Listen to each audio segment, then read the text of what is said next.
I'm Mrs. Sutapa Sarkar. I'm a teacher by profession. With due respect, sir, I wish to ask you a question. How is karma and moksha defined in Islam? And how is it indifferent while in practice? Sister asked the question that how is karma and moksha defined in Islam? Karma, sister, in the Hindu scriptures means deed. The deed that you do, action, it should be followed according to dharma. And the Hindu scholars, they believe in a philosophy known as samskara, the cycle of birth, and death, known as reincarnation or the theory of transmigration of soul. And they believe that whatever karma you do, if you do good deeds, in the next life you will be born of a higher level. If you do bad deeds, in the next life you'll be born of a low level. If you do good deeds, you'll be born like a human being. If bad deeds, maybe like an animal, like a rat, like a cat, or like a cockroach. And only if there are no things, there are no balance of good or bad, then you get moksha from the cycle of samskara, birth and death. This is the philosophy of the Hindu scholars. But this is nowhere mentioned in the Veda, is nowhere mentioned in the Vedas, the highest authorities. They do try and derive it from Bhagavad Gita, which is mentioned in Bhagavad Gita, chapter number 2, verse number 22, that like a body changes clothes and puts on new clothes, same way a soul puts on a new body. In the Hindu scriptures, there's a mention of Punarjanam in the Vedas.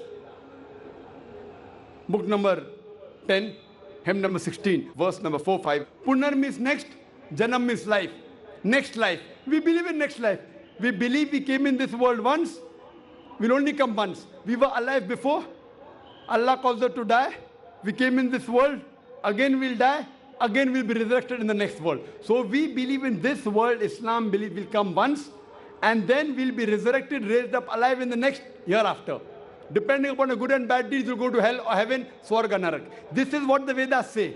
But they could not realize, the Hindu scholars, that how come some people are born deaf, some people blind, some people poor, some people rich, some people healthy. So God cannot do injustice. So they came up with this philosophy of cycle of birth, death, transmigration of soul, which is nowhere mentioned in the Veda. Even Bhagavad Gita, when it says, you throw away your old clothes and put new clothes, same way the soul throws away the body and puts a new body. Once, I've got no objection.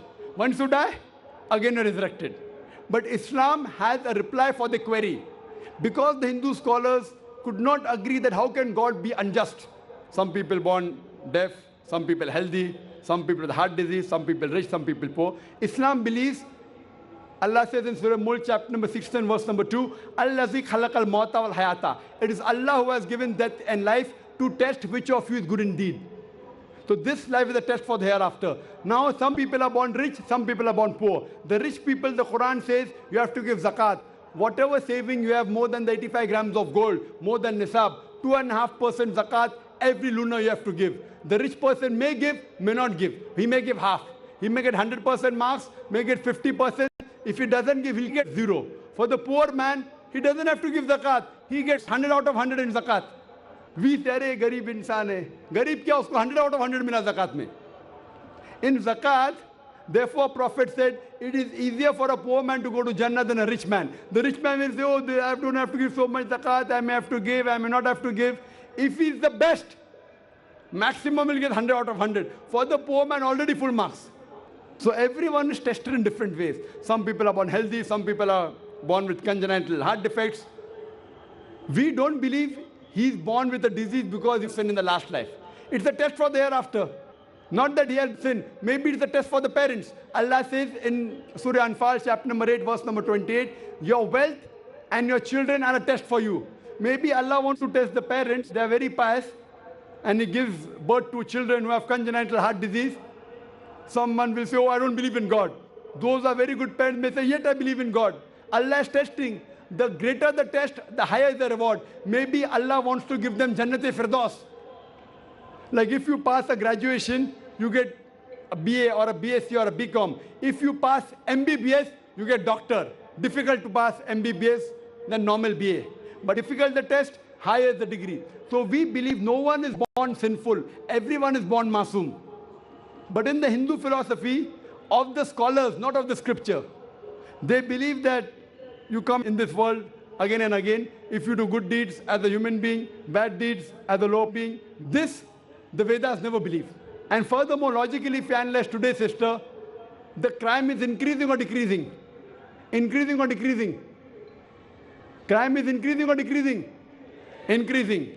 Is the population of human beings increasing or decreasing? Increasing. So logically, if the crime is increasing, the human population should decrease. It is not. So that proves that this philosophy is wrong. And furthermore, refer to my video cassette, Similarities Between Hinduism and Islam, for more details on this subject.